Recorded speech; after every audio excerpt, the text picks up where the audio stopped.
pomeriggio, ben ritrovati ad una nuova edizione del TG Flash di New Sicilia. In apertura 450 migranti tratti in salvo dalla Guardia Costiera e dalla Guardia di Finanza. 79 sono stati trasferiti al porto di Pozzallo, dove si sono già concluse le operazioni di sbarco.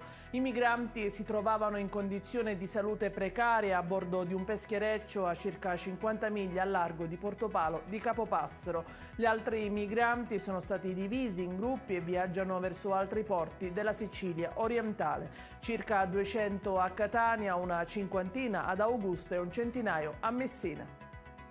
Arrestati 5 ventenni nel Palermitano, sarebbero gli autori di una rapina commessa lo scorso 9 luglio all'interno di un pub di Termini Imerese. 3 individui travisati ed armati di pistola si erano introdotti nel locale facendosi consegnare l'incasso della serata.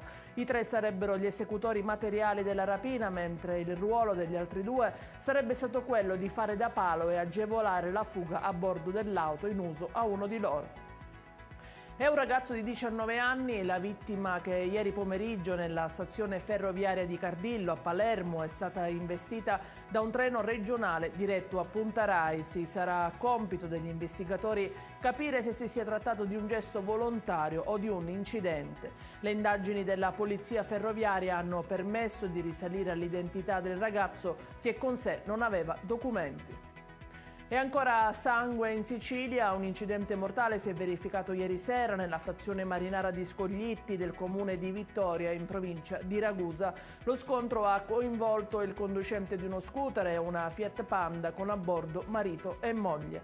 La donna a seguito del violento impatto è morta sul colpo, la vittima aveva 35 anni ed era di origine rumena.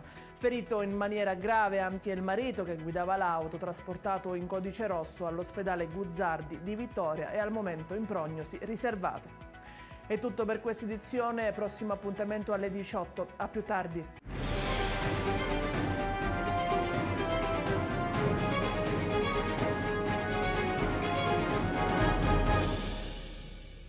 Procar, centro assistenza autorizzato BMW e Mini, adesso anche BMW Motorrad, via George Marshall 7, Mister Bianco, Catania.